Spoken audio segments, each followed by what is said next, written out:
Je vous ai montré un peu l'interface de départ. Maintenant, on va créer un nouveau document, ouvrir un document. Donc, créer un document, ça va ouvrir quoi cette fenêtre-là? Je vais voir si je peux l'agrandir, comme ça on la verra un peu mieux. Voilà. Donc, par défaut, en fait, il va vous donner en fait les récents que j'ai utilisés.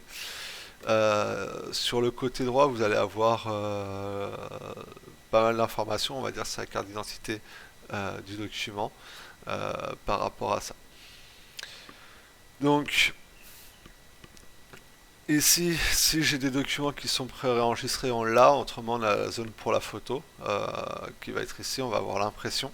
Donc l'impression, on va beaucoup travailler sur l'impression parce que souvent pour faire les rendus pour les clients, on va travailler de l'image.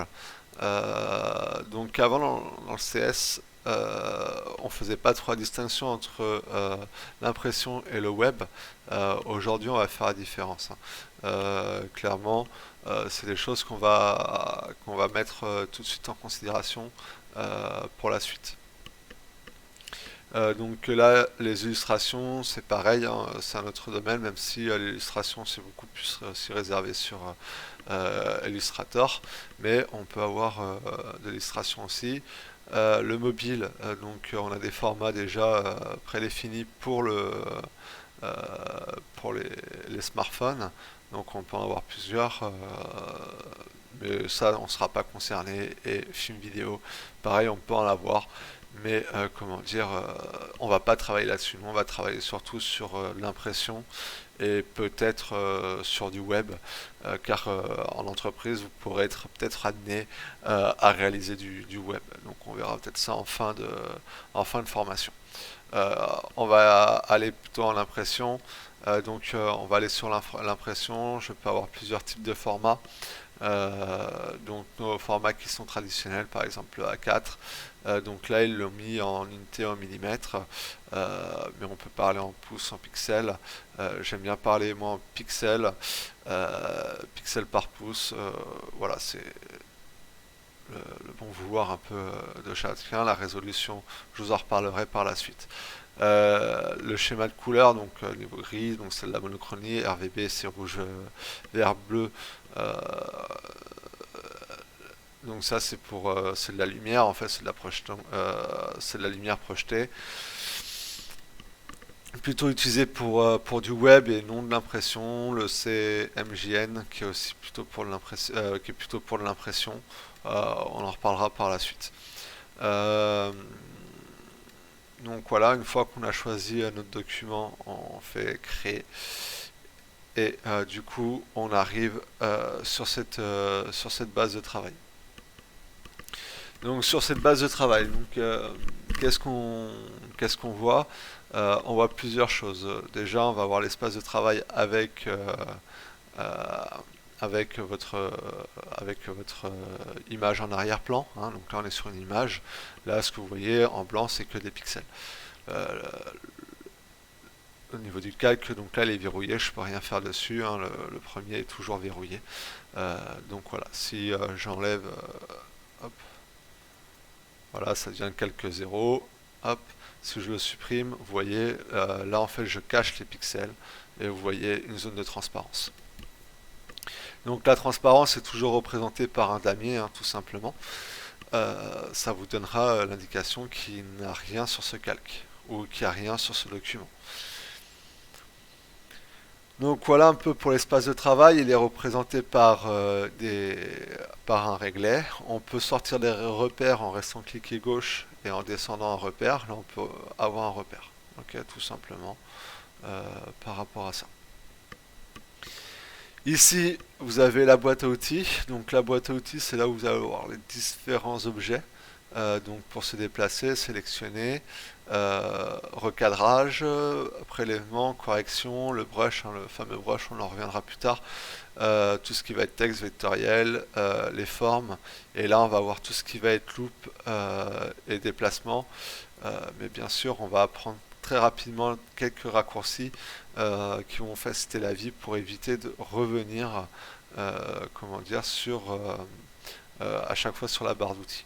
Parce que par exemple, si je reviens sur la barre d'outils, j'avais mon brush, bah, je suis obligé de mettre la loupe, revenir sur le brush, je perds du temps, alors qu'il y a un raccourci qui va me laisser sur le brush et je vais pas perdre de temps. Donc c'est votre barre, ça c'est votre boîte à outils, c'est là où vous allez avoir tous vos outils pour travailler sur Photoshop. Ici, donc ici on a ce qu'on appelle les fenêtres. Euh, je vous remontrerai. Donc là on a l'historique, on a ce qui va être information. Alors là c'est moi qui me l'ai personnalisé comme ceci. Pourquoi? Parce que c'est ce que j'ai besoin essentiellement d'utilisation. Je peux vous montrer ma configuration. Donc là avec l'histogramme, on reviendra. J'aime bien travailler avec l'histogramme. Je suis à l'aise par cette méthode-là. Après, vous allez vous faire vos propres méthodes. Et bien sûr, par contre, ce qui va être important de garder, ça va être la propriété de l'élément sélectionné. Euh, les réglages, c'est pas obligatoire de les avoir parce qu'on les retrouve très rapidement. Et par contre, calque, couche et tracé, ça c'est trois choses qui sont pour moi primordiales à avoir. Donc voilà, ça je me le suis personnalisé. Forcément, c'est pas celui-là qu'on a d'origine. Donc je vais vous montrer en fait, vous les voyez tous ici en fait. Je vais juste, espace de travail, réinitialiser les indispensables. Donc en fait je vais remettre les indispensables par défaut. Et vous voyez j'ai ceci. Donc ça c'est la partie Creative Cloud. Grosso modo ça vous servira pas grand chose. Donc moi euh, je vous invite à les supprimer. Euh, c'est ce que vous allez avoir. Donc vous avez juste à cliquer là, euh, sur le petit paragraphe ici là et vous fermez tout simplement. Donc là on retrouve quand même. Donc hein, si je les sors, hein, ils sont flottants. Hein, vous pouvez le voir comme ceci là. Je les sors, ils sont tous flottants et peuvent être mis de façon vraiment aléatoire. Donc par défaut, moi je mets toujours du coup le calque en dessous. Donc là, vu qu'il est le seul sur la colonne, il va prendre toute la place. Je vais prendre la priorité juste au-dessus. Donc là, j'ai besoin un peu plus d'informations par rapport à ça. Tout ce qui va être nuancier, etc. Je m'en sers pas. Euh, donc je peux le fermer tout simplement, fermer tous les groupes d'onglets. Donc là avec ça je vais déjà avoir pas mal d'éléments. J'aime bien rajouter, donc ici je les retrouve tous, hein. Si vous les avez perdus, vous les avez supprimés par erreur, vous allez les retrouver facilement comme ceci. Donc fenêtre, et là vous allez avoir toutes les, toutes les fenêtres disponibles et proposées par Photoshop. Je vais essayer de retrouver du coup ceux que j'utilisais. Donc l'histogramme, comme je vous dis, je vous en reparlerai mais très rapidement par rapport à ça. Mais l'histogramme, je le mets comme ceci.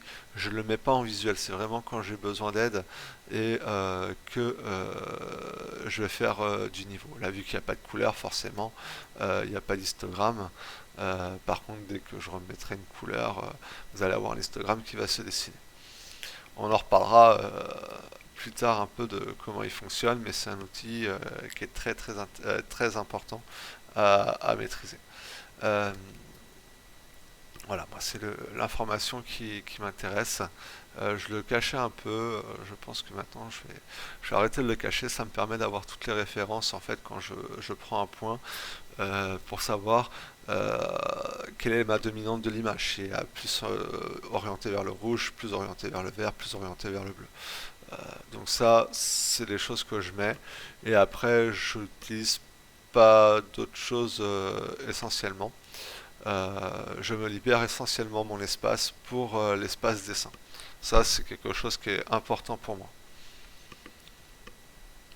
Donc, quand je sélectionne un outil, ça va être par exemple mon outil de déplacement. Vous avez une barre qui s'est affichée.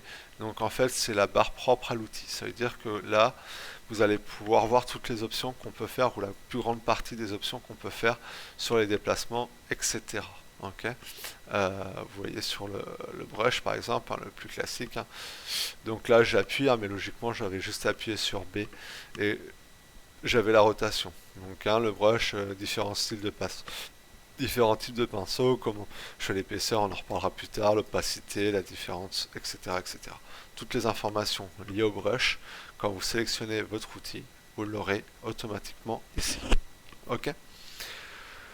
Donc voilà pour la présentation, on va dire presque globale du logiciel. Maintenant, avant qu'on commence à attaquer, il va être important de travailler un petit peu sur la notion de couleur euh, dans Photoshop et un peu sur les relations des lumières et des valeurs des lumières pour bien comprendre les différents éléments. Je vous remercie de m'avoir écouté et je vous invite à regarder la suite des vidéos.